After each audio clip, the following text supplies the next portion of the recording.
Hare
ऐसे हरिनाम संकीर्तन की जय। मम ज्ञानतिमिरन्धस्य ज्ञानाञ्जनशलाकया चक्षुरुन्मीलितं येन तस्मै श्रीगुरवे नमः। श्रीचैतन्यमनोभीष्टं स्थापितं येन भूतले स्वयं रूपः कदा मह्यं ददाति स्वपदान्तिकं। वन्देऽहं श्रीगुरो श्रीयुतापदकमलं श्रीगुरुर्वैष्णवांश्च श्रीरूपं साग्रजातां सहगना रघुनाथान्वितं तं सजीवं साद्वैतं सावधूतं परिजनासहितं कृष्णचैतन्यदेवं श्रीराधाकृष्णपादा सहगना ललिता श्रीविशाखान्वितांश्च। नमो विष्णुपादाय कृष्णप्रेष्ठाय भूतले श्रीमते भक्तिवेदान्त स्वामिनिति नामिने। नमस्ते सारस्वते देवे गौरवाणी प्रचारिणे निर्विशेष शून्यवादी पाश्चात्यदेशतारिणे। नमो महावदन्याय कृष्णप्रेमाप्रदायते कृष्णाय कृष्णचैतन्य नाम्ने गौरसे नमः। हे कृष्ण करुणा सिन्धु दीनबन्धो जगत्पते गोपेश गोपिकान्त राधाकान्त नमोस्तुते। तप्तकाञ्चन गौराङ्गी श्रीराधे वृन्दावनेश्वरी वृषभानुसुते देवी प्रणमामि हरिप्रिये। वाञ्छाकल्पतरुभ्यश्च कृपा सिन्धुभ्यैव च पतितानां पावनेभ्यो वैष्णवेभ्यो नमो नमः। जय श्री कृष्ण चैतन्य प्रभु नित्यानंद श्री अद्वैत गदाधर श्रीवासादि गौरभक्तवृंद। हरे कृष्णा कृष्णा कृष्णा हरे हरे हरे राम राम राम हरे हरे। हरे कृष्ण। तो आज हम लास्ट टाइम चर्चा कर रहे थे, उसके आगे का डिस्कशन करेंगे, बट उसके पहले थोड़ा सा लास्ट टाइम का रिवाइज करेंगे।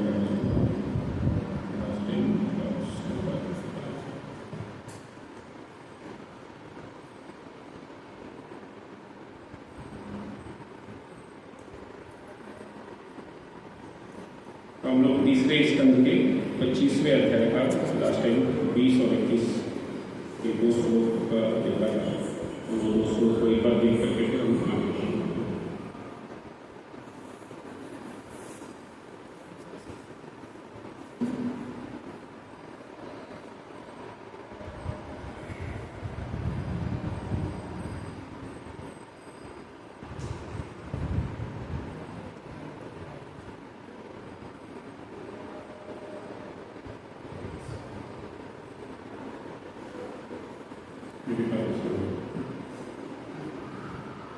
ये भी सुना मुझे सिस्टम में सुना गोल भी नहीं घूम रहा है। पीछे देखा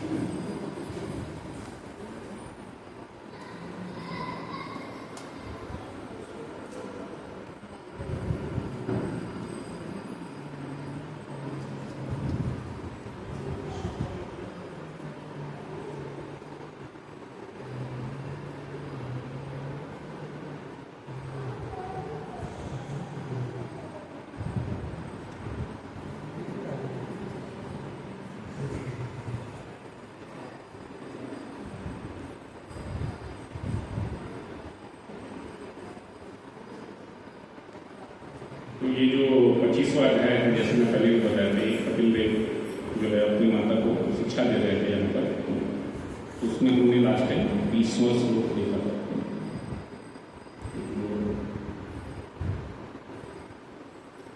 ऐसा पूरा चैप्टर काफ़ी महत्वपूर्ण है, लेकिन इतना हम कर पाएंगे उतना नहीं।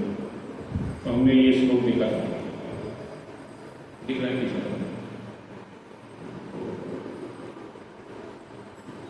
तो ये जो श्लोक है, प्रसंगम अजरम पासम आत्मनम कव्यम विदु स एव साधु सुकृतो मोक्ष द्वारम। तो ये जो संग है, प्रसंग अजरम पासम, तो ये जो संग हम किसका करते हैं उसके ऊपर डिपेंड करता है कि क्या रिजल्ट होगा।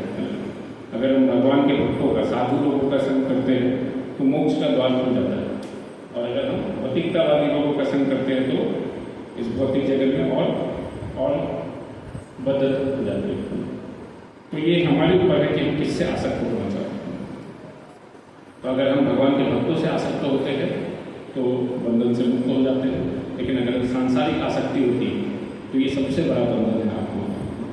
और उसके पिछले बार जो है हमने इसका आगे का श्लोक देखा था, वो भी काफ़ी महत्वपूर्ण है, जिसमें कि ये जो भक्त होते हैं वो कैसे होते हैं, किनका संग करना है। तितिक्षवा कारुणिका सुहृदा सर्वदेहिना अजात सत्रवा शांता साधवा साधु भोजन। ये जो साधु होते हैं उनके अंदर ये गुण होने चाहिए, तितिक्षा सहनशील होना, कारुणिका करुणा होना, सुहृदा सर्वदेहिना सभी लोगों के प्रति सुहृद मित्रता का भाव होना, सबके बारे में अच्छा सोचना, अजात शत्रुवा किसी से शत्रु नहीं रखना, बाकी कोई आप उसको अपना शत्रु मान सकते हैं लेकिन वो नहीं मानता, शांता शांत रहता है, साधवा एक साधु का लक्षण उसके अंदर दिखता है। और साधु घोषणा मतलब यानी जो शास्त्रों में बताया गया है साधु के लिए वो उसके अंदर देखने को मिलता है। अभी हम उसके आगे का श्लोक पढ़ेंगे, उसके बाद थोड़ा सा पिछले श्लोक से भी चर्चा करना रहेगा, तो चर्चा करके आगे। ये भी काफ़ी अच्छा श्लोक है, तो आप लोग रिपीट कर सकते हैं। मयि अनन्येन भावेन भक्तिं कुर्वन्ति ये दृढां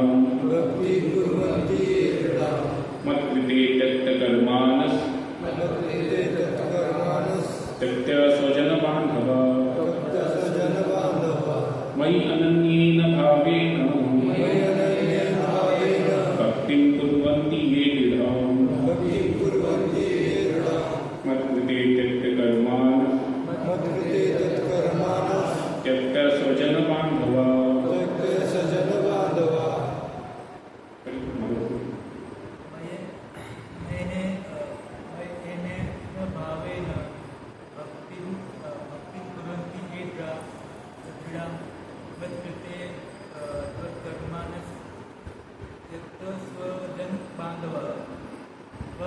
ऐसा साधु विचलित भाव से भगवान की कट्टर भक्ति करता है। भगवान के लिए वह संसार के अन्य समस्त बंधनों तथा पारिवारिक संबंध तथा मैत्री का परित्याग कर देता है। तो वैसा साधु जो है वो और कुछ नहीं सोचता, अनन्य भाव। तो इसका ट्रांसलेशन थोड़ा हिंदी में अलग तरीके से किया गया है। तो ये मैं लास्ट टाइम भी बताया, पिछले श्लोक के बाद में ये शब्द का जो उपयोग किया गया, कट्टर मतलब क्या, फिक्स्ड माइंडेड है, उसको लोगों को निगेटिव सेंस में नहीं लेना चाहिए, क्योंकि आजकल भी बहुत सारे लोग ऐसे शब्दों का उपयोग करते हैं तो वो कई बार निगेटिव सेंस में लगता है। तो पहले जब ट्रांसलेट किया गया था तो उस समय अलग था, अभी का सिचुएशन के समय साथ शब्दों का उपयोग थोड़ा आगे पीछे हो रहा है। सन्यासी को साधु भी कहा जाता है, क्योंकि वह अपना घर, अपनी सुख सुविधाएं, अपने मित्र, अपने संबंधी तथा मित्रों एवं परिवार के प्रति अपने कर्तव्य सब कुछ का त्याग कर देता है और पूर्ण पुरुषोत्तम भगवान के लिए सब कुछ त्याग देता है। सन्यासी सामान्यतया वैरागी जीवन बिताता है, किंतु उसकी वृत्ति तभी सफल होगी जब वह अपनी सारी शक्ति अत्यंत संयम के साथ भगवान की सेवा में लगा ले। अतः यहाँ पर कहा गया है भक्ति कुर्वन्ति ये दृढ़। जो व्यक्ति गंभीरतापूर्वक भगवान की सेवा में लगा रहता है और संन्यास आश्रम में रहता है वह साधु है। साधु वह है जिसने एकमात्र भगवान की सेवा के लिए समाज, परिवार तथा सांसारिक मानवतावाद को तिलांजलि दे दी। मनुष्य जैसे ही इस संसार में जन्म लेता है उसे जनता के प्रति, देवों के प्रति, ऋषियों के प्रति, अपने माता पिता के प्रति, पूर्वजों तथा अन्य लोगों के प्रति अनेक प्रकार की जिम्मेदारियां घेर लेती हैं। जब वह परमेश्वर के निमित्त इन समस्त जिम्मेदारियों को त्याग देता है तो उसे ऐसे परित्याग के लिए दंड नहीं मिलता है, किंतु यदि इंद्रिय तृप्ति के लिए कोई व्यक्ति ऐसे करते हुए का परित्याग करता है तो प्रकृति के नियमों द्वारा उसे दंडित किया जाता है। तो हालांकि तात्पर्य बहुत छोटा है, काफ़ी महत्वपूर्ण है। तो यहाँ पर क्या बताया जा रहा है, अगर हम श्लोक को देखें मयि अनन्येन भावेन। इसका प्रबंध ज़्यादा है कि मेरे अंदर जो है अनन्य भाव है। अनन्य भाव होने क्या? अनन्य मतलब अन्य यानी कोई अन्य भाव नहीं होना चाहिए, कोई भी कुछ भी नहीं, फुल फोकस अटेंशन। तो भगवान को भी क्या है ऐसा फुल फोकस अटेंशन पसंद है। तो वैसे ही जैसे कोई भी व्यक्ति रहता है, अगर वो कहीं पर भी जाता है, किसी व्यक्ति के शेयर कर दीजिए, तो वो कहीं पर जाता है, हम किसी से बात कर रहे हैं, अब वो हमसे बात करते करते बीच में कुछ ये करता है, वो करता है, और भी 4 लोगों से बात करता है थोड़ा सा, तो अच्छा लगता है क्या हमको?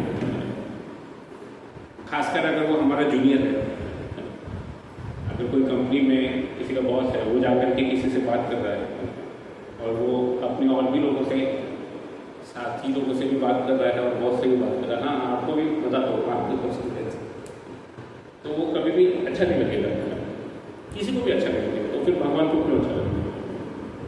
कि हम भगवान का सेवा करना चाहते हैं, पर थोड़ा ये भी थोड़ा वो भी, तो बहुत कुछ करते हुए करना चाहते हैं, तो ये जो है बहुत ज़्यादा प्रसन्न नहीं करता। हाँ, कुछ नहीं करने से अच्छा है, कोई व्यक्ति कुछ भी नहीं करता है तो उससे अच्छा है कि आप कर रहे हैं। लेकिन भगवान यहाँ पर क्या बता रहे हैं कि उनको क्या पसंद है, कि अनन्य भाव से भक्ति करना चाहिए। जो भी अनन्य भाव से भक्ति करता है, और कैसे करता है? कुर्वन्ति ये दृढ़ता के साथ। ऐसा नहीं कि मेरा इच्छा पूर्ति नहीं हुआ तो मैं चेंज कर देता हूँ। कुछ लोगों का रहता है कि मैं कुछ मांगा भगवान से, नहीं मिला तो मैं किसी और के पास चले जाऊँगा। शिव जी से नहीं मिला तो ब्रह्मा जी के पास जाएंगे, नहीं तो इंद्र देव के पास जाएंगे, सूर्य देव के पास जाएंगे। तो बहुत सारे लोगों के पास लोग जाते रहते हैं। कुछ लोग रिलीजन भी चेंज कर देते हैं कि ठीक है मेरा जॉब नहीं लग रहा तो मैं किसी और है ना चेंज कर दूंगा तो जॉब लग जाएगा करके।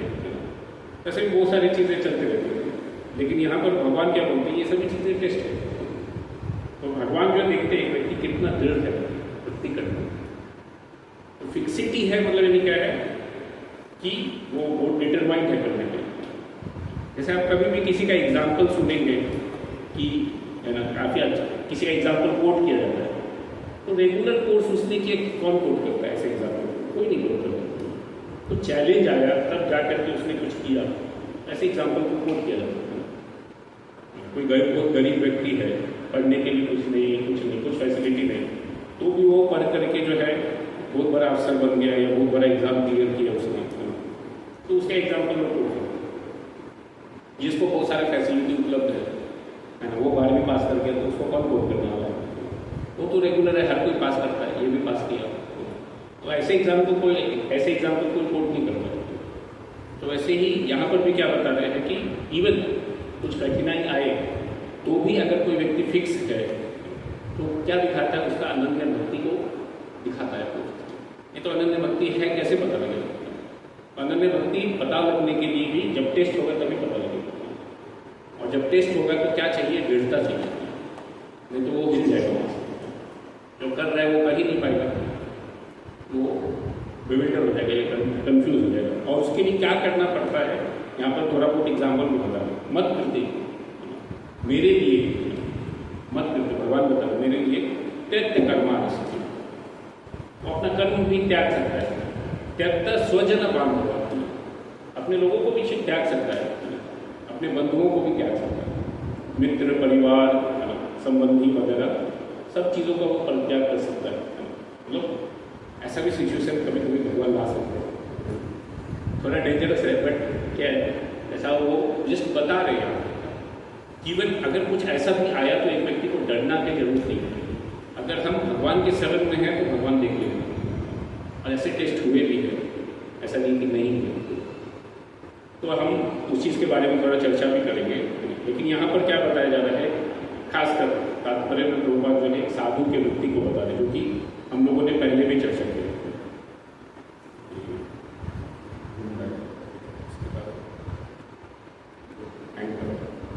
ठीक है, एटलीस्ट का डिस्कशन जब तक होगा, जब अगला शो दिखा देंगे तो तब फिर से लगा सकते हैं। बट यहाँ पर जो है प्रभुपाद इस चीज़ को काफ़ी स्ट्रॉन्गली जोड़ दे रहे हैं एक व्यक्ति को क्या करने का जरूरत है, एक व्यक्ति को बहुत जरूरी है कि दृढ़ता के साथ भक्ति करें। और ये चीज़ जो है इवन जो हम लोगों ने पहला श्लोक देखा तो उसमें भी था 20 नंबर का श्लोक कि अगर ऐसे साधुओं का अगर हम संग करेंगे, तो पहले क्या बताया कि साधुओं का संग करना है, साधुओं के गुण क्या होते हैं और वो साधु कैसे रहते हैं। ये गुण के साथ साथ भक्ति में बहुत ही फिक्स रहते हैं। भक्ति में कुछ भी प्रॉब्लम आए तो भी वो भगवान का भक्ति छोड़ते नहीं। उनके लोगों को, उनके कर्मों को सब कुछ छोड़ना पड़ जाएगा, छोड़ देंगे, लेकिन भगवान का भक्ति करना किसी भी सिचुएशन में छोड़ेंगे नहीं। तो ऐसे लोगों को साधु कर दिया। इसके लिए ऐसे कैटेगरी को यहाँ पर सन्यासी भी कहा गया कि लोगों सब कुछ छोड़ दिया है उन्होंने। वो एक एग्जाम्पल के रूप में बताया गया कि जैसे एक सन्यासी जो है अपने घर बार काम काज सब कुछ छोड़ करके भगवान का भक्ति करता है और उसके बारे में ही सब कुछ सबको बताता है, घूम घूम करके ट्रैवल कर करके बताता है, अलग अलग कष्ट लेता है उस चीज़ के लिए और फिर उस चीज़ को बताता है। तो ये किस प्रकार से करता है वो, या ये क्यों करता है वो, भगवान को प्रसन्न करने के लिए, क्योंकि वो कंटिन्यूसली सिर्फ भगवान के बारे में ही सोचते रहता है और कुछ उसके माइंड में रहता नहीं कि मुझे और कुछ करना है और कुछ करना है। तो इसके लिए यहाँ पर भी जो मोक्ष द्वार के बारे में बताया गया है तो वो ऐसे ही व्यक्तियों के संघ के बारे में बताया जाता है जो कि कंटिन्यूसली सिर्फ भगवान के चिंतन में लगे हुए, क्योंकि हमेशा भगवान के बारे में ही सोच रहे हैं। अगर कोई व्यक्ति ऐसे भक्तों का संग करता है तो वो जो है इस भौतिक जगत के संसार से बाहर निकल सकता है। नहीं तो क्या है, नहीं तो इस भौतिक जगत से बाहर निकल पाना इतना आसान काम नहीं। मेजॉरिटी लोग बंधे हुए हैं इस भौतिक जगत में, कर्म के जंजाल से, अपने अटैचमेंट के जंजाल से अलग अलग चीज़ों से बंधे हुए हैं। तो सबसे पहले तो एक व्यक्ति को ऐसे लोगों का संग प्राप्त करना है और धीरे धीरे ऐसे गुणों को विकसित करना है। तितिक्षा का वो बताया गया। इससे क्या होता है, एक व्यक्ति को इस भौतिक जगत के संग को त्याग कर पाना आसान होता है। नहीं तो इस संग को त्याग कर पाना, सांसारिक संग को त्याग कर पाना इतना आसान नहीं है। इस भौतिक जगत में मेजॉरिटी लोग जो है जनरल भौतिक चीज़ों से आसक्त रहते हैं। जैसे कि अर्जुन खुद भी अपने उदाहरण से बता रहे थे, उनको भी अटैचमेंट था कि ये मेरे दादाजी है, ये मेरे गुरु है, इनको मैं कैसे मार दूँ, इनको नहीं मारना चाहिए, बहुत हानि हो जाएगा, बहुत प्रॉब्लम होगा, तो इसके लिए लड़ाई नहीं करना चाहिए। तो ऐसा उनका अंडरस्टैंडिंग एक ये भी था और एक ये भी था कि ये लोग अधर्म के साथ में हैं, तो ऐसे लोगों को नहीं मारेंगे तो ये भी गलत है। एक क्षत्रिय के रूप में मुझे इनके साथ युद्ध करना चाहिए।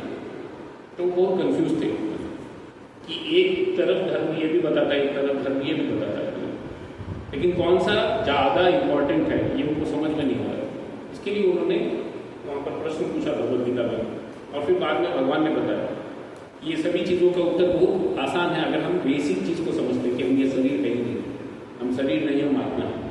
तो जब ये अंडरस्टैंडिंग एक व्यक्ति को क्लियर हो जाता है कि जब वो भगवान के संपर्क में आ जाता है और ये समझ में आ जाता है कि हम सभी भगवान के अंश हैं, बाकी सभी कुछ इस भौतिक जगत में टेम्पररी है, वो ज़्यादा दिन रहने वाला नहीं है। कोई भी चीज़, हमारा शरीर हो, हमारा कोई भी संबंध है किसी भी चीज़ से, और इसके लिए इसको त्यागने में एक व्यक्ति को बहुत ज़्यादा एंजाइटी नहीं होता है।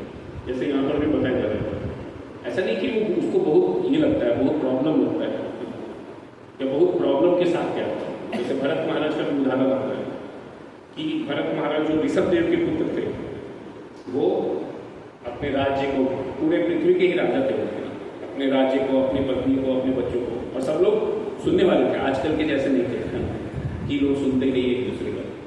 लोग फ्रस्ट्रेट होकर के आजकल के टाइम में छोड़ के चले गए, बट पहले के समय में ऐसा नहीं था। पहले के समय में सही में त्याग होना चाहिए, तभी छोड़ पाएंगे। नहीं तो जनरली कोई व्यक्ति किसी को अच्छे से फॉलो करता है, सब कुछ सुनता है, तो ऐसे लोगों को कौन छोड़ना चाहता है? सब लोग ऐसे लोगों के साथ में रहना चाहते हैं। बट फिर भी भरत महाराज ने सब चीज़ों को छोड़ करके जंगल में चले गए। किस लिए गए? कि ये उनको बहुत क्लियर था कि मुझे भगवान को प्राप्त करना, और भगवान को प्राप्त करना मतलब भौतिक आसक्ति को छोड़ना पड़ेगा। और ये उन्होंने सुना हुआ था, अपने पिताजी से भी सुना था राज्य कार्यभार संभालने से पहले, और उनके पिताजी ने एग्जाम्पल सेट भी किया था।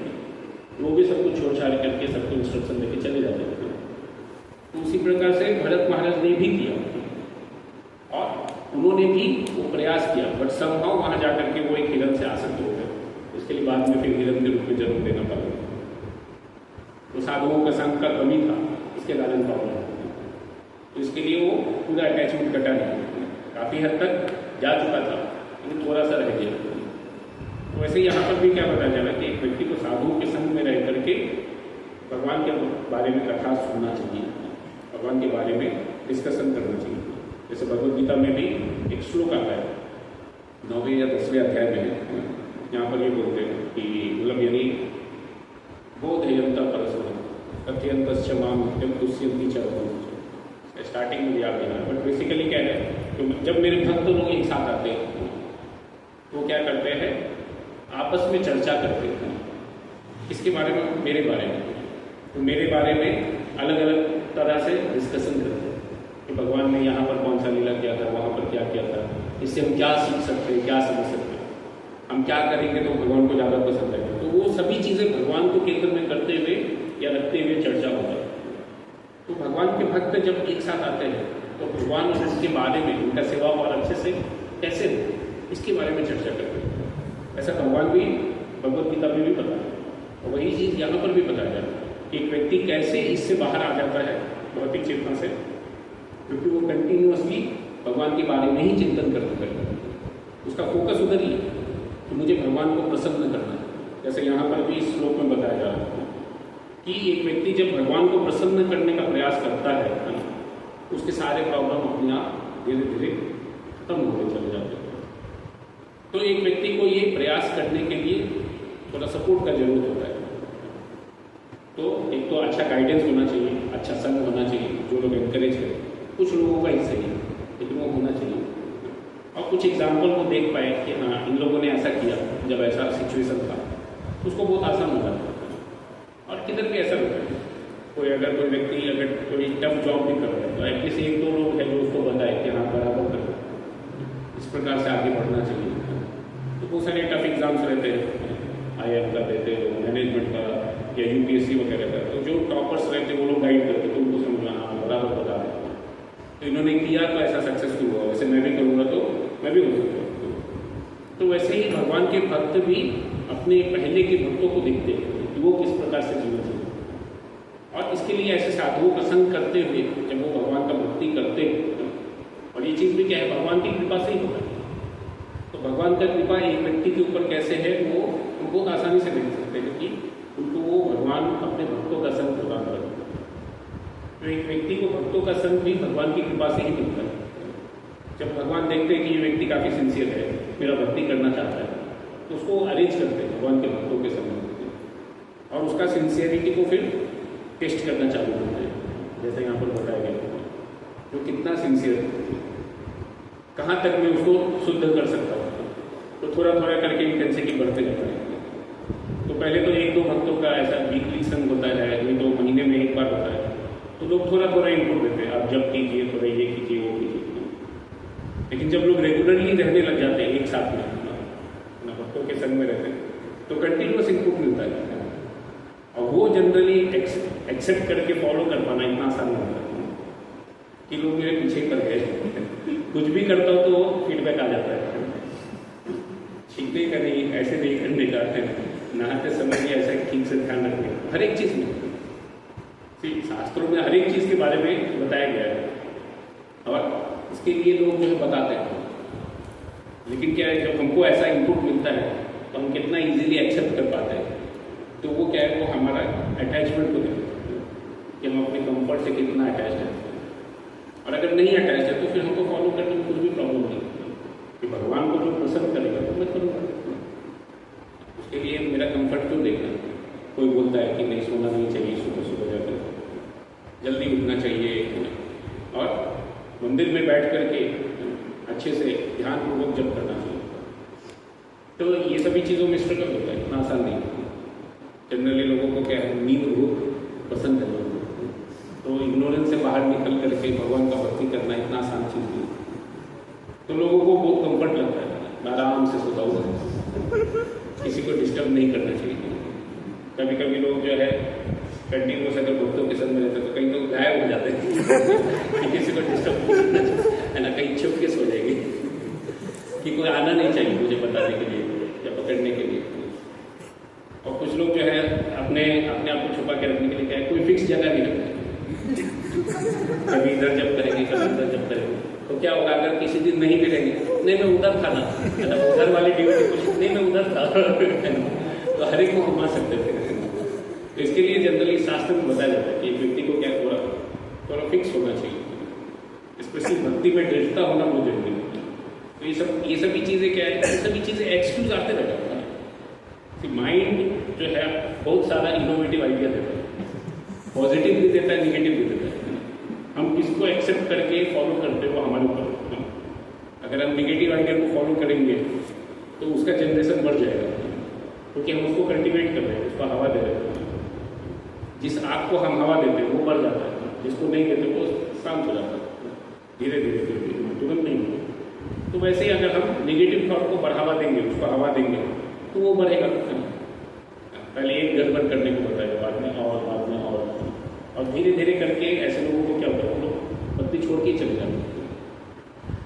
और ये बहुत कॉमन चीज़ है, ये चीज़ बहुत रेयर चीज़ नहीं है। अभी तक में अगर हम देखेंगे तो इसको हमें लाखों लोग कनेक्ट होते हैं, इसी मुद्दे से लोग होते हैं, लेकिन कितने लोग कंटिन्यू करते हैं? 5% भी मुश्किल से होता है जो कंटिन्यू कर रहा है। क्यों ऐसा होता है? क्यों 90 से 95% तक कुछ छोड़ देते हैं या थोड़ा करते हैं, बेसिक मिनिमम?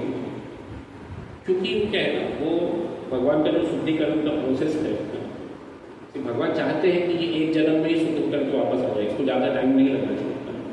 क्यों यहाँ पर और परेशान होना है? लेकिन लोग खुद ही नहीं चाहते मुझे एक जन्म में जाना है, वो खुद ही लॉन्गेट करना चाहते हैं अपने प्रोसेस को। ऑलरेडी थोड़ा डिफिकल्ट है, लेकिन अगर हम खुद से ही इनर्शिया रखेंगे तो प्रॉब्लम और बढ़ जाएगा।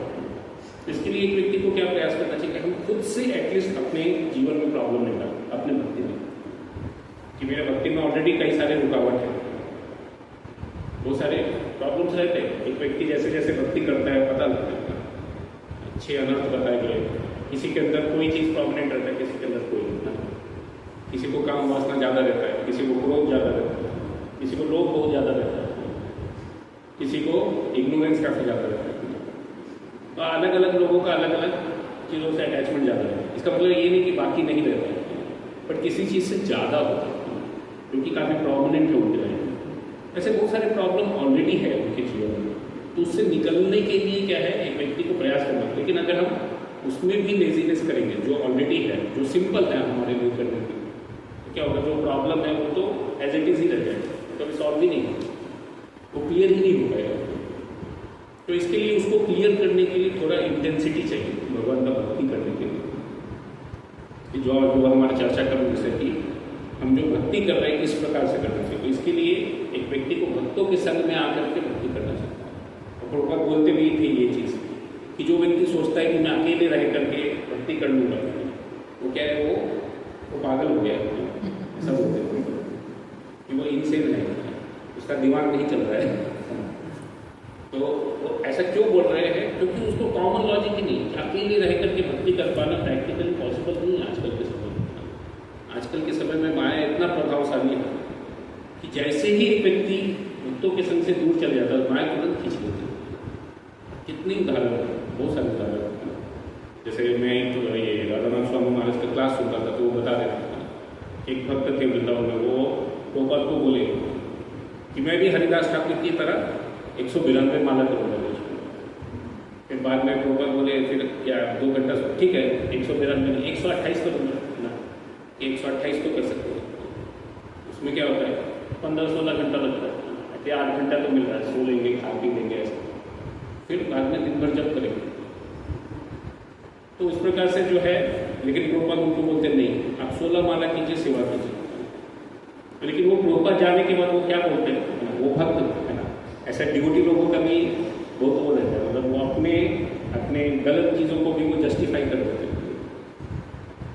लोगों को बताते कि मैं जो कर रहा हूँ सही है, अलग अलग तरीके से। जैसे उन्होंने भी क्या बोला कि प्रभुपाद ने ऐसा क्यों बोला, क्योंकि आप सब लोग न्यू फाइट है, आप सब लोग नहीं कर सकते 128 माला, इसके लिए ऐसा बोला। क्योंकि आप लोगों के प्रेजेंस में मैंने पूछा ना, लेकिन पर्सनली वो चाहते हैं कि मैं करूँ, उसके लिए मैं क्या करूँ, मैं जाता हूँ 128 माला करने के लिए, क्योंकि प्रभुपाद कैसे इच्छा है। हालांकि प्रभुपाद ने सबके सामने नहीं बोला है, लेकिन वो क्या बोल रहे हैं, हालांकि बाकी किसी ने नहीं पूछा है, लेकिन वो क्या बोल रहे हैं, आप सबको नहीं बोला, मुझे जाने के लिए बोला है, कुछ प्रॉब्लम नहीं है। तो इस प्रकार से लोग जस्टिफाई करते हैं, किसी का भी एग्जाम्पल कोट करके लोग कहते हैं शास्त्र में इनका भी उदाहरण, इनका भी उदाहरण, मैं जो कर रहा हूँ सही है। बहुत बार लोग ऐसा करते हैं, एक्सक्यूज देते हैं, अननेसेसरी एक्सक्यूज देते हैं। तो वैसे ही जब वो गए भी, वो एक जगह पर जब उस समय 1970s के एंड में अगर देखेंगे तो वृंदावन बहुत ही रिमोट जगह था। अभी तो जब मतलब यानी बहुत ही क्या बोलते हैं, हाईली ट्रैफिक का जगह, उधर कुछ भी करना मतलब यानी हिलना भी मुश्किल काम है। पुणे से भी बहुत ज़्यादा ट्रैफिक है वहाँ पर, स्पेशली सैटरडे वीकेंड में तो बहुत भीड़ है, टू मच क्राउड। तो लेकिन उस समय कुछ भी नहीं था, कोई नहीं जाता था, जंगल जैसा ही था वो, सिर्फ कुछ साधु लोग रहते थे। तो वो जो है यमुना के किनारे कुटिया बना करके जप करना चालू कर दिया, एक सिंपल सा कुटिया बना करके जप कर रहे थे। लेकिन जब कुछ महीनों के बाद, जब अगली बार प्रभुपाद आने वाले थे, तो उसके पहले कुछ भक्त गए उनको मिलने के लिए, तो गए देखे कि है ही नहीं वहाँ, कोई नहीं है, खाली है कुटिया, कुटिया खाली हो गया करके ऐसा हो। तो बाकी सब लोग सोचे कि ठीक है, अभी गए होंगे, हो सकता है। तो वो डिवोटीज को अलग अलग टाइम पे भी भेजे, कि हो सकता है एक दिन के लिए कहीं गए होंगे, बरसाना वगैरह ऐसा कहीं। लेकिन ऐसा कई बार डिवोटीज जाके आपको भी मिले नहीं। तो बाद में कुछ दिन के बाद वो एक पेट्रोल पंप पे मिले डिवोटीज को, तो पेट्रोल भरते हुए जॉब करते थे। तो बोले अरे आप तो वही है जिन्होंने 128 माला कर रहे थे, तो मैंने सीखा था, बाल वाल नहीं था, अभी बाल हो गया आपको, अभी आप शर्ट पैंट में आ गया, पहले धोती कुर्ते में थे, बहुत सारे चेंजेस हो गए। ऐसा क्यों? तो वो बोलते कि देखिए अभी क्या चेंज हो गया मेरा सिचुएशन, पहले मैं वैरागी था, अभी वैरागी नहीं रहा, अभी मेरा शादी हो गया है, मुझे अपने फैमिली का ध्यान देना पड़ेगा, तो उसके लिए जॉब करना पड़ता है। तो बोले और आपके 128 माला का क्या हो गया? तो बोले वो तो मैंने कर दिया ना, तो मैंने 2 महीना किया, तो मेरे जीवन भर का कोटा हो गया, अभी और करने का जरूरत। तो 2 महीने तक मैंने किया है, अब सोच सकते कितना माला किया मैंने। तो इसके लिए मुझे और करने का जरूरत ही नहीं। तो कई बार लोग जो है ऐसे सोचते हैं कि मैं अकेले रह करके भक्ति कर लूँगा, खुद से। डिवोटीज के संग में बहुत प्रॉब्लम है, लोग बहुत सारा कमेंट मारते हैं, बहुत सारा प्रॉब्लम क्रिएट करते हैं, कुछ भी थोड़ा बहुत ऊपर नीचे किया तो फीडबैक देते रहते हैं, करेक्ट करते रहते हैं, बहुत सारे लोग देखते रहते हैं। तो बहुत ज़्यादा भक्तों का संग अच्छा नहीं है, तो मैं अकेले में शांति से करूँगा। लेकिन क्या है, ये एक्चुअली बहुत रिस्की चीज़ है। अकेले में भक्ति कर पाना प्रैक्टिकली पॉसिबल नहीं है। मेजॉरिटी लोग जो भी ऐसा डिसाइड करते हैं वो धीरे धीरे भक्ति से ही छोड़ करके बाहर निकल जाते हैं। अगर किसी को सीरियसली भक्ति करना है तो भक्तों के संग में रहना बहुत जरूरी है।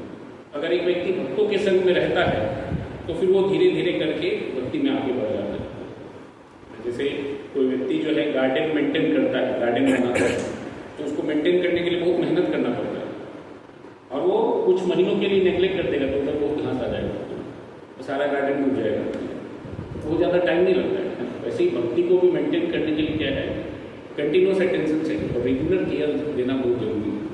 नहीं देंगे कुछ दिनों तक तो क्या होगा, फिर से घास उग जाएगा, फिर से भौतिक इच्छा बढ़ जाएगी, क्योंकि चारों ओर का एनवायरमेंट ऐसा ही है, सब तरफ ऐसा ही इनपुट मिलता है। क्या इंद्र तृप्ति कीजिए, इंद्र तृप्ति कीजिए, किधर भी जाएंगे कंटिन्यूस बिलबोर्ड आपको देखेगा, कहीं पर आपको नहीं देखेगा जप कीजिए, ऐसा बिलबोर्ड लगा होता है, क्या हरे कृष्ण का जप कीजिए, भगवान का सेवा कीजिए। एक आधा गलती से रहा भी, कभी कभार रहता है कि रथ यात्रा का इन्विटेशन का या ऐसा कुछ कभी कभार रहता है। मेजॉरिटी बिलबोर्ड क्या है, एंजॉयमेंट के लिए, ये फ्लैट खरीद लीजिए, ये गाड़ी खरीद लीजिए, तो ऐसा बहुत सारी चीज़ों को खरीदने के लिए बोलते हैं और एंजॉय कीजिए। तो भौतिक तृप्ति के लिए सब लोग बोलते हैं, तो इसके लिए क्या होता है, ऐसी चीज़ें बार बार देख करके सुन करके सब लोगों को देख करके कि सब लोग इसके पीछे ही भाग रहे हैं, पूरा दुनिया इसके पीछे भाग रहा है, मैं ही दूसरे दिशा में भाग रहा हूँ। तो लोगों को कभी कभी डाउट भी हो जाता है कि मैं गलत जा रहा हूँ कि ये लोग गलत जा रहे हैं। तो डाउट होने से क्या हो जाता है, और वो अकेला है, किसी से पूछ भी नहीं सकता, तो बहुत ज़्यादा चांसेस है कि फिर वो खुद ही चेंज करके चले जाए उस डायरेक्शन। लेकिन अगर वो बाकी भक्तों के संग में अगर संभव वो उधर गया भी तो बाकी डिवोटी को बोल देंगे वो कि किधर जाएगा, ये सही जगह नहीं है हमारे लिए। और फिर जब वो भक्तों के संग में शास्त्र को पढ़ेगा तो उसको समझ में आ जाएगा कि मैं ये सही दिशा में नहीं जा रहा, गलत दिशा में जा रहा। इसके लिए एक व्यक्ति को रेगुलरली भक्तों का संग करना बहुत जरूरी है। तो अगर हम देखेंगे जैसे ऐसा बताया जाता है कि एक लकड़ी के अंदर आग रहता है या एक बच्चे के अंदर चलने का कैपेसिटी रहता है। जैसे बच्चे का एग्जाम्पल मैं लास्ट टाइम भी मोस्टली बोला था, तो लकड़ी के अंदर में जो आग है अगर उसको थोड़ा रगड़ते हैं, जैसे माचिस रहता है तो उसको एक सर्टेन मसाले के ऊपर रगड़ते हैं तो वो जल जाता है। या पहले के समय में रगड़ रगड़ के भी लोग आग लगाते हैं। अब काफ़ी जोर से रगड़ेंगे तो कभी कभी चिंगारी भी निकलता है। जैसे ट्रेन जब कभी कभी ब्रेक मारता है तो कभी कभी चिंगारी भी होता है अगर स्पीड काफ़ी ज़्यादा होता है। तो ऐसा क्यों होता है? क्योंकि वो फ्रिक्शन के कारण होते हैं। तो वैसे ही भक्तों के संग में रह करके भी थोड़ा फ्रिक्शन होता है, थोड़ा इशूज आते हैं, थोड़ा प्रॉब्लम होता है। लेकिन ये सभी चीज़ें जो है धीरे धीरे करके एक व्यक्ति को और डेवलप करने में यानी और आगे बढ़ने में मदद करता है, उसका भक्ति का फायर बढ़ाने में मदद करता है। तो ये जो भक्ति है इसका बहुत सारी चीज़ों से तुलना किया जाता है। तो ये सभी चीज़ें जो भक्तों के संग में होता है, एक व्यक्ति जो है भक्तों के संग में रह करके भगवान का भक्ति करता है तो उसके लिए क्या है, थोड़ा स्ट्रगल होता है भक्तों के संग में रह करके कर पाना। लेकिन अगर कोई करेगा, अगर कोई रेगुलर बेसिस पे करता है तो फिर वो बहुत आसानी से इस बहुत सारे को पार कर सकता है। और शास्त्रों में इसके कितने उदाहरण हैं, जैसे लास्ट टाइम जब हम लोगों ने चर्चा किया था ध्रुव महाराज का, नारद मुनि का, वाल्मीकि का, ऐसे बहुत सारे भक्त लोग हैं जो कि भक्तों के संग में रहे और फिर भगवान के महान भक्त बने जस्ट भक्तों की संगति के कारण। ऐसे बहुत सारे भक्तों के उदाहरण बताए गए। तो यहाँ पर भी जैसे अगर हम देखेंगे, अगर हम ज़्यादा से ज़्यादा रेगुलर बेसिस पे भगवान के बारे में चर्चा करते हैं, भगवान के बारे में कथा श्रवण करते हैं, तो एक व्यक्ति का भक्ति दृढ़ होते जाता है। जैसे इवन भागवतम भी जो है तो क्या सुखदेव महाराज ने, सुखदेव गोस्वामी ने परीक्षित महाराज को बताया कंटिन्यू 7 दिन 7 रात बिना सोए बिना खाए पिए 7 दिन 7 रात कंटिन्यू सुना। उसके द्वारा क्या हुआ, उनके हृदय भी शुद्ध होकर के वो भगवत धाम चले गए। तो ये जो अगर आप देखेंगे भक्तों के बीच में बहुत कॉमन है। जैसे युधिष्ठिर महाराज जब भीष्म देव से मिलने के लिए गए थे तो वहाँ पर भी भीष्म देव जो है बहुत लंबा, वन ऑफ द लॉन्गेस्ट ये सेक्शन ऑफ महाभारत, वो भीष्म देव और युधिष्ठिर के बीच में संवाद है शांति पर्व जो बोलते हैं। उसमें राजा का क्या धर्म है ना, तो ऐसे अलग अलग लोगों का धर्म बताया गया है। प्रजा का धर्म है ना, स्त्री धर्म, कुल धर्म, ऐसे बहुत सारी चीज़ों के बारे में बताया गया है जो कि उन्होंने सीखा हुआ था। जब वो स्वर्ग गए थे तो बहुत सारे ज्ञान सीखा था और लास्ट में फिर वो भगवान की भक्ति के बारे में भी बताते हैं कि फाइनली सबसे इम्पोर्टेंट चीज़ क्या है कि ये सभी चीज़ें हमको जानना चाहिए कि भगवान की इच्छा से हो रहा है। इसके लिए भगवान को प्रसन्न करने के लिए आप राजा बनिए और उनको प्रसन्न करने के लिए कार्य करिए। ये सब बेसिक रूल्स एंड रेगुलेशन है जो कि एक व्यक्ति को फॉलो करना चाहिए। लेकिन बेसिक पर्पस क्या है कि एक व्यक्ति को भगवान को प्रसन्न करना होगा। अगर हम भगवान को प्रसन्न कर देते हैं तो बाकी चीज़ें हुए नहीं हुए बहुत ज़्यादा मैटर नहीं करती। जैसे जब एक व्यक्ति भगवत धाम चले जाता है या जाने में काफ़ी क्लोज हो जाता है तो उसके सारे कर्म अपने आप नष्ट हो जाते हैं, अच्छे बुरे सब, जितने भी अच्छे कर्म हैं बुरे कर्म हैं, क्योंकि ये सभी कर्मों का रिजल्ट भौतिकी है, पाप और पुण्य का। सिर्फ भक्ति का ही रिजल्ट जो है वो भगवत धाम जाने में।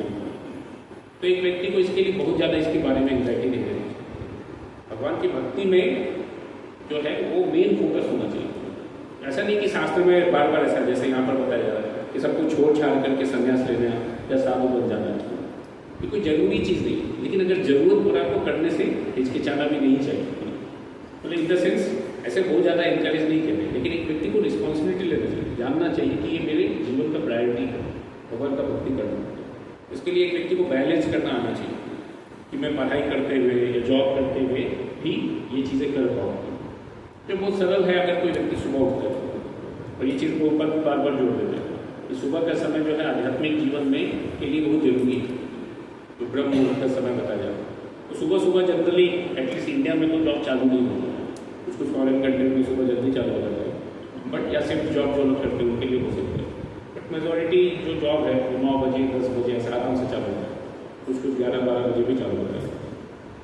तो अगर कोई व्यक्ति सुबह जल्दी उठता है, ब्रह्म मुहूर्त क्या है 3 से 4 बजे के आसपास, तो इतना आसान नहीं होता है उस समय में उठ पाना। लेकिन अगर उठता है तो क्या होता है, उसको 3-4 घंटा अच्छे से मिलता है भगवान का भक्ति करने का। जैसे 4 से लेकर के ऑलमोस्ट 7:30-8 बजे तक अगर आप देखेंगे तो 4 घंटे का समय, नहाने धोने में आधा घंटा 5 घंटा गया, वो भी 3 घंटे से ज़्यादा का समय है जिसके पास, इसमें वो भगवान का भक्ति कर सकते हैं।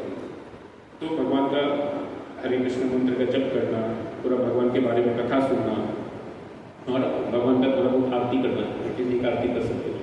ऐसे 2.5-3 घंटे में व्यक्ति बहुत आसानी से कर सकता है अगर वो सुबह उठ जाता है। फिर उसके बाद क्या है, आगे का कुछ गारंटी नहीं होता है। एक बार एक व्यक्ति जॉब को गया तो कब आएगा कुछ बोल नहीं सकते, और आने के बाद कितना एनर्जी रहेगा भगवान का सेवा करने के लिए वो भी बोल नहीं सकते। उसके लिए बेस्ट टाइम क्या, सुबह करने लगते हैं। आने के बाद थोड़ा बहुत कुछ पढ़ करके भगवान के बारे में, जैसे प्रभुपाद बोलते थे कि कृष्ण बुक पढ़ना चाहिए एटलीस्ट सोने से पहले 15-20 मिनट, आधा घंटा भगवान की लीला को, ताकि जब सोएंगे तो अलग अलग पॉलिटिक्स की चीज़ें या कंपनी की चीज़ें याद नहीं होंगी, भगवान के बारे में खुद को याद आएगा। तो वैसा पढ़ करके फिर सोना चाहिए और फिर जल्दी सो जाना चाहिए ताकि जल्दी उठ पाए। फिर उसके बाद फिर अगले दिन का कार्य भी कर सकते हैं। तो इस प्रकार से अगर हम देखेंगे तो अगर कोई व्यक्ति ऐसा अपने जीवन में भगवान की सेवा को केंद्र में रखता है, उसके लिए थोड़ा इनकन्वीनियंस होता है। बहुत ज़्यादा सोना नहीं है, थोड़ा एक्टिव रहना है, समय को इधर उधर बर्बाद नहीं करना है। अगर हम इधर उधर बर्बाद करेंगे तो फिर हमको समय नहीं मिलता है भगवान का भक्ति करने का। तो फिर हमको धीरे धीरे करके 16 माला से एक व्यक्ति 8 माला 4 माला को भी आगे बढ़ा, अगर वो समय का सही से उपयोग नहीं कर पाए।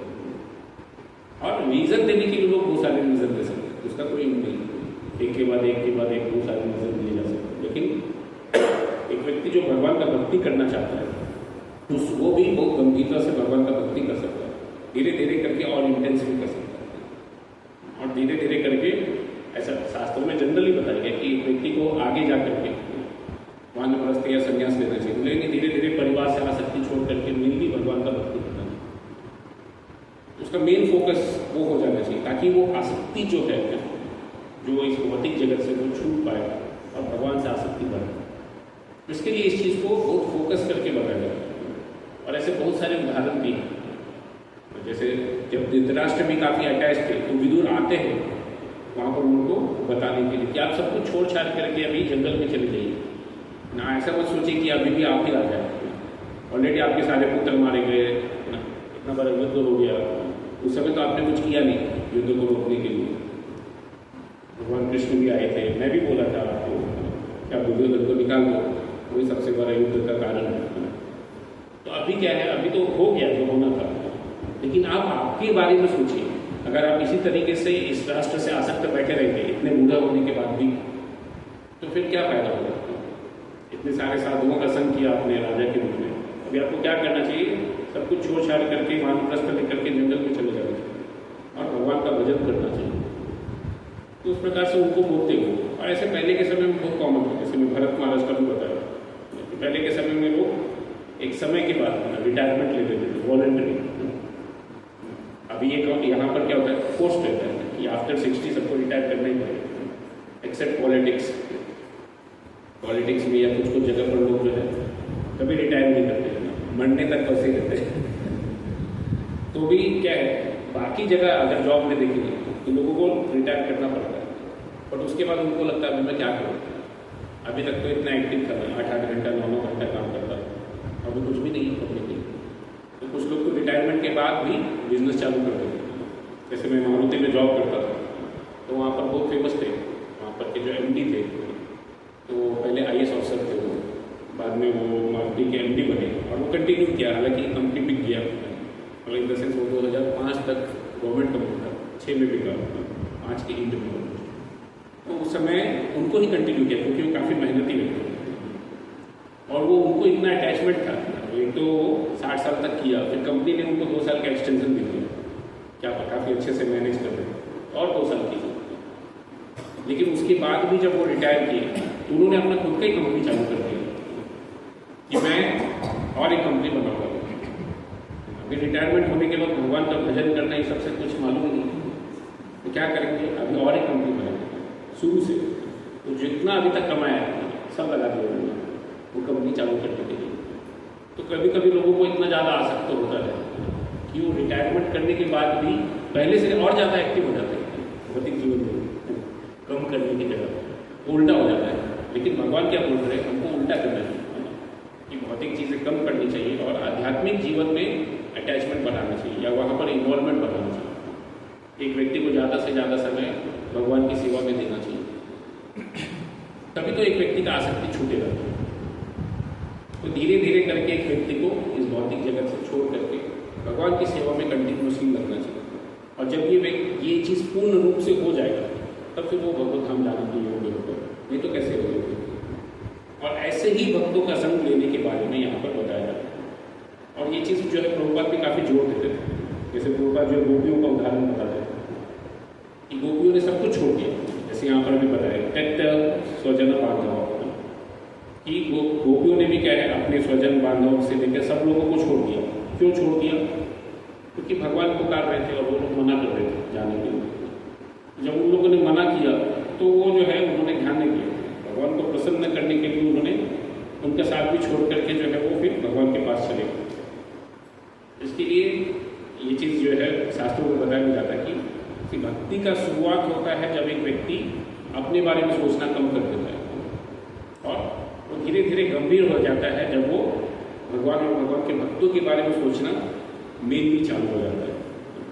और जब सब कुछ सभी चीज़ें उनका बोलना करना सोना से लेके जो भी चीज़ें वो कर रहे हैं सिर्फ भगवान के बारे में और उनके भक्तों के बारे में हो जाता है, तो फिर वो उसका परफेक्शन हो जाता है। तो धीरे धीरे करके ये एडिशन होता है, मैं और मेरा की जगह भगवान और भगवान के भक्तों के लिए भी कुछ करना चाहिए। वो सुबह शाम करता है। बाद में जब वो कंटिन्यूस हो जाता है 24 घंटा से भगवान के बारे में ही चिंता होता है, तो वो जो है वो भक्ति की पूर्णता है। तो एक व्यक्ति को उस प्रकार से प्रयास करना चाहिए कि हम भी भक्ति में आगे बढ़ेंगे।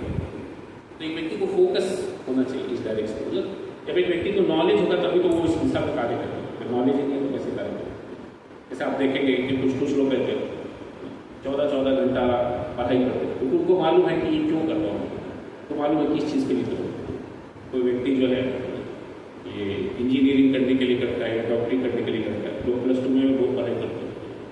आज सुबह क्लास में बता देते हैं तो 12 घंटा पढ़ाई करते हैं, क्योंकि ऐसा क्रेज हो गया आजकल कि कम से कम IIT तो क्लियर करना चाहिए, अच्छा कॉलेज में नहीं मिलेगा तो अच्छा जॉब नहीं मिलेगा, ऐसे बहुत सारी चीज़ें। फिर बाद में लोग जो है ग्रेजुएशन करने के बाद अगर जॉब नहीं मिलता है तो उसके लिए भी पढ़ाई करते हैं कि गवर्नमेंट जॉब लेने के लिए लोग जो है वो पढ़ाई करते हैं। और उसके बाद जब जॉब मिल जाता तो भी बहुत मेहनत करना पड़ता। अभी मैं ये गया था, थोड़ा ट्रैवलिंग किया था, तो एक सॉफ्टवेयर इंजीनियर को मिला था कि आजकल ऐसा सिचुएशन हो गया, टेक्नोलॉजी इतना जल्दी बदलता है कि अगर हम पढ़ाई नहीं करेंगे तो हम आउट ऑफ द जॉब हो जाएंगे। लोग हमको जॉब से बाहर ऐसा उठा के रख देंगे, ऐसे बोलते थे वो, ऐसा उठा करके बाहर रख देंगे बहुत प्रेम से कि no you're no more required.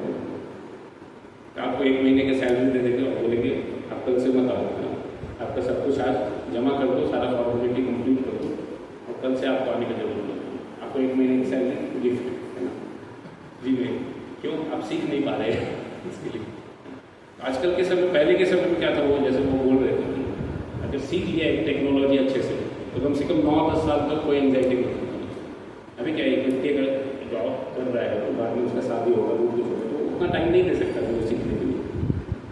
धीरे धीरे करके बाकी चीज़ों में एंगेजमेंट उसका बढ़ जाता है, एटलीस्ट कुछ साल के लिए तो रहता है कम से कम, तो बहुत टफ जाता है। ऐसे समय में और भी सीखो, ये भी करो, ये भी करो। तो भौतिक जगत में हमेशा कुछ लगा रहता है इन चीज़ों के बारे में कि और चाहिए और चाहिए और चाहिए। लेकिन एक व्यक्ति को खुद से अपने अटैचमेंट को धीरे धीरे कम करना बहुत जरूरी है। एक होता है डिमांड, बट एक होता है एक व्यक्ति खुद से ही उस चीज़ से काफ़ी अटैच है। तो खुद का अटैचमेंट करके कम करके भगवान का भक्ति बढ़ाना बहुत जरूरी है। और उसके लिए कभी कभी जरूरी है तो एक व्यक्ति को इवन अपने आस पड़ोस के या अपने परिवार वालों से भी झगड़ा करना पड़ सकता है। इसके बारे में शास्त्रों में बहुत सारे उदाहरण दिए हैं। जैसे विभीषण थे, उन्होंने अपने भाइयों से ही झगड़ा किया, रावण से झगड़ा करके चले गए वो भगवान के पास। क्यों? क्योंकि वो भगवान का साथ देने के लिए रेडी नहीं थे। जैसे प्रहलाद महाराज थे, अपने पिताजी से ही झगड़ा किया उन्होंने भगवान का सेवा करने के। उनके पिताजी उनको परेशान कर रहे थे, भगवान का सेवा नहीं कर रहे। भरत महाराज ने भी अपनी माता को ही त्याग दिया, क्योंकि वो भगवान से उनको दूर लेके जा रहे थे। उनको बोल रहे थे आप राजा बन जाओ, भगवान का सेवा छोड़ दो, तो भगवान की जगह में आपको राजा बनाऊंगा। इस भौतिक जगत में भी सब लोग ऐसे करते हैं कि मैं ही राजा बन जाता हूँ, भगवान का सेवा करने में क्या जरूरत है, लोग मेरा सेवा करना चाहिए। तो ऐसा भाव रहता है लोगों में। तो ऐसे भाव को जितना हम भौतिक चीज़ों के बारे में सोचेंगे ऐसी इच्छाएं बढ़ेगी, लेकिन अगर हम भगवान के बारे में सोचेंगे तो फिर ऐसी इच्छाएं कम होगी। जैसे शास्त्र में एक और उदाहरण आता है उनका, गजेंद्र का। गजेंद्र ने त्याग नहीं किया, उनका अटैचमेंट था। पहले वो एक राजा थे, उस समय वो ये भगवान का सेवा कर रहे थे, बट समहाउ वहाँ पर जब एक ऋषि आता है, अगस्त ऋषि आता है, तो वो देखते कि ये रिसेप्शन में भगवान का आरती करने में बिजी है, कोई आया है देख भी नहीं लगती। तो जनरली पहले के समय में अतिथि सत्कार को काफ़ी जोड़ दिया, इसके लिए उनको साफ दे देते कि आपका बुद्धि जो है मोटा हो गया है, तो आप एक हाथी बन जाओ, हाथी की तरह हो गया ऐसा। तो ऐसा उनको साफ दे देते, फिर वो अगले जन्म में हाथी बनते। बट वो हाथियों में भी क्या थे, राजा थे कि मैं राजा हूँ करके। जनरली क्या होता है, अभी अगर आप देखेंगे जंगल के बारे में अगर कभी पढ़ा होगा तो इवन शेर या बाघ भी रहते हैं, हालांकि लोग बोलते हैं कि वो किंग है, लेकिन उनको भी छिप करके अटैक करना पड़ता है। ऐसा वो फ्रीली नहीं घूमते जंगल में, छुप करके रहते हैं। क्यों? क्योंकि उनको भोजन प्राप्त करना है। तो ऐसा फ्रीली घूमेंगे, सब लोग देख लेंगे तो भाग जाएंगे, तो मिलेगा ही खाने के लिए। और उसको भी अपने आप को फिट रखना पड़ता है, लेजी नहीं रह सकते। तो उसको भी मालूम कि जिस दिन मैं जो सबसे स्लो दौड़ने वाला हिरन है उससे भी स्लो हो गया तो मुझे कुछ नहीं मिलने वाला, खाली हाथ बैठना पड़ेगा, क्योंकि जिसके भी पास होगा वो तो तेजी से भाग जाएगा, मैं ऐसे ही रह जाऊँगा। तो इसके लिए उसको भी अपने आप को मेंटेन रखना पड़ता है, फिट एंड फाइन, मेहनत करना पड़ता है, या अपना प्रैक्टिस करके रखना पड़ता है कि मैं तेज दौड़ सकता हूँ। तो ये भौतिक जगत में बहुत कॉमन चीज़ है। लेकिन हाथी क्या रहता है, वो बिंदास चलता है रास्ते में भी, क्योंकि उसको खाने का कुछ कमी नहीं है, उसका खाना कहीं भागने वाला नहीं है। वो क्या, वो तो शाकाहारी है, पेड़ कहीं भागने वाला है नहीं, तो उसके लिए वो आराम से चलता है। उसके लिए वहाँ पर ऐसा इनके बारे में उदाहरण में भी आता है, एक राजा की तरह ऐसा घूम रहे थे अपने परिवार वालों के साथ, सब प्रजा के साथ। तो घूमते घूमते जो है वैली में गए थे स्नान करने के लिए नदी में, कि अभी हम एंजॉय करेंगे। अभी गर्मी में बहुत घूम लिया तो पानी में जाकर के एंजॉय करेंगे। तो जनरली लोगों का ऐसा रहता है कि गर्मी में लोग जो है पानी में जाकर के ऐसा एंजॉय करना चाहते हैं। ऐसे वो लोग भी कर रहे थे, अपने परिवार के साथ जा कर के ऐसा एंजॉय कर रहे थे, लेकिन समहाउ उनका लक अच्छा नहीं था उस दिन का। तो एक मगरमच्छ ने उनके पैर को पकड़ लिया, एक पैर को जोर से पकड़ लिया। तो हालांकि हाथी भी काफ़ी शक्तिशाली होते हैं, उन्होंने बहुत प्रयास किया, लेकिन उनका पैर छोड़ने के लिए नहीं था। इतना जोर से पकड़ा कि छोड़ ही नहीं रहा। तो पहले तो वो अपने से प्रयास किए, फिर बाद में बाकी लोगों को बोला उसको मदद करो। तो बोले नहीं, हम आएंगे, कहीं वो आपका छोड़ करके मेरा पकड़ लेगा तो फ्री में इन्विटेशन क्यों देने का, तो नहीं आप खुद ही देख लो क्या करना है। तो ऐसे ही क्या होता है, जब तक सिचुएशन अच्छा रहता है सब लोग हमारे चारों ओर रहते हैं एंजॉय करने, जब तक एंजॉयमेंट जैसा चल रहा है हम भी आपके साथ में। लेकिन जब एक व्यक्ति प्रॉब्लम में फंस जाता है, आप आपका देखो, आपका ही कर्म है, आपने इतना बुरा कर्म किया तो ऐसा हो रहा है, हम क्या कर सकते हैं, हम कुछ नहीं कर सकते। तो लोग विड्रॉ कर देते हैं ऐसे केसेस में। तो ये बहुत कॉमन चीज़ है भौतिक जगत में, ऐसे रहता है। तो वैसे ही वो लोगों ने भी, वो लोग निकल के आ गए, वो लोग पानी से निकल करके बाहर खड़े थे और उनको जैसे आजकल उन लोग ऐसे लाइक देते हैं, मेहनत करो, प्रयास करो, ऐसा करके इनकरेज कर रहे हैं। संघर्ष तो उनको करना पड़ रहा है कि उसके साथ लड़ाई करना है। तो आजकल भी बहुत सारे लोग जो है क्या वीडियो देख करके ही बहुत सारे इंस्पिरेशन देते थे, बहुत सारे ज्ञान दे देते थे, ऐसे करना चाहिए, वैसे करना चाहिए, ये करना चाहिए, लेकिन खुद प्रॉब्लम में जा करके वो फेस करने के लिए रेडी नहीं है। नॉलेज बहुत सारा है देने के लिए, दूसरों के लिए नॉलेज बहुत सारा है, लेकिन खुद फॉलो करने के लिए कुछ फॉलो नहीं करते। तो यहाँ पर भी ये चीज़ बताया जा रहा है कि एक व्यक्ति को कई बार ऐसे चीज़ों में क्या होता है, सभी चीज़ों को त्याग करके भगवान का भक्ति करना। तो समहाउ चूंकि वो पिछले जन्म में राजा थे, भगवान का भक्ति किया था, तो उनको याद आता है। जब एक व्यक्ति इंटेंस पेन में रहता है तो कभी कभी कुछ चीज़ें पहले के भी याद आ जाती हैं। तो फिर वो भगवान को पुकारते हैं बहुत डेस्परेटली कि मुझे बचा दीजिए, अभी आप ही एकमात्र मुझे मदद कर सकते हैं। तो फिर भगवान जो है उनको आकर के बचा देते हैं, तो तुरंत ही आ जाते हैं गरुड़। तो उनको ऐसा टाइम नहीं लगता है कि वो ट्रैफिक जाम में अटक गए, कैसा कुछ प्रॉब्लम हो गया करके, तो उनका जो है गरुड़ जी है वहाँ फटाफट आ जाता है, ज़्यादा टाइम नहीं लगता। तो वो तुरंत आए और उन्होंने सुदर्शन से उसका गला ही काट दिया अपना, तो तुरंत वो रिलीव हो गया। और फिर बाद में जो है उनको बोलते भी आशीर्वाद भी देते कि आप मेरा भक्ति कीजिए और फिर बाद में आप पर्वतधाम भी जा पाएंगे, क्योंकि अभी उनको याद आ गया तो अभी वो भूलेंगे नहीं। भगवान को देख लिया, दर्शन हो गया, तो भगवान को क्यों भूलेंगे। तो इस प्रकार से अगर कोई व्यक्ति जो है इवन ऐसे कभी कभी, जैसे मैं कुछ लोगों का एग्जाम्पल बोला जो खुद से छोड़ गई, और यहाँ पर क्या हुआ, परिवार वालों ने उनको छोड़ दिया, क्या प्रॉब्लम है आप ही देखो। तो कई बार ऐसा बताया जाता है, जैसे कुंती महारानी भी बोलती है विपदा संतुत शाश्वत तत्र तत्र जरूर। क्या प्रार्थना करती है कि मेरे जीवन में विपदा आए, क्या होगा, फिर आपका कृपा होगा, क्योंकि हम इंटेंसली आपसे प्रार्थना करते हैं। अच्छा सिचुएशन रहता है तो लोग जो है उतना इंटेंसली भगवान को याद नहीं कर पाते, और बाकी सब लोग भी साथ में रहते हैं। लेकिन जब एक व्यक्ति प्रॉब्लम में फंस जाता है तो सब लोग अपने आप चले जाते हैं। तो एक व्यक्ति के पास सिर्फ एक ही सेंटर बचता है, भगवान को। अभी कौन बचा सकता है, तो भगवान ही बचा सकता है। तब फिर वो भगवान को बहुत डेस्परेटली याद करते हैं। तो अगर हम इस चीज़ को रेगुलराइज कर देंगे तो गजेंद्र जैसा सिचुएशन में फंसने से पहले ही कि जन्म मृत्यु के चक्कर में फंस जाएंगे, फिर हम याद कर पाएंगे अभी गजेंद्र ने पिछले जन्म में भक्ति किया था तो याद आया है ना उसको। उस जन्म में भले नहीं किया लेकिन पिछले में तो किया, लेकिन हमारा कितना गारंटी है कि हमने पिछले में कितना किया।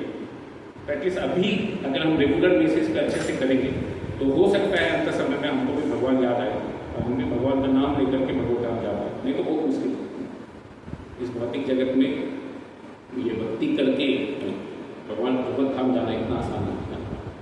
उसके लिए भौतिक आसक्ति छोड़ना बहुत जरूरी है। उसके लिए यहाँ पर भी वह बताया जाता है मैं अनन्य न भावे, अनन्य भाव से भगवान का भक्ति करना और दृढ़ता के साथ करना, तब जा करके भगवान प्रसन्न होते और फिर एक व्यक्ति भगवत को जा सकते। किसी का कोई प्रश्न है इसके बारे में?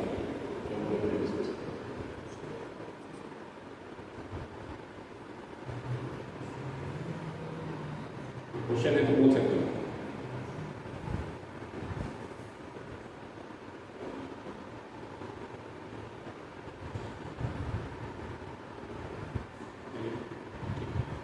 अभी हम एक माला जप करेंगे।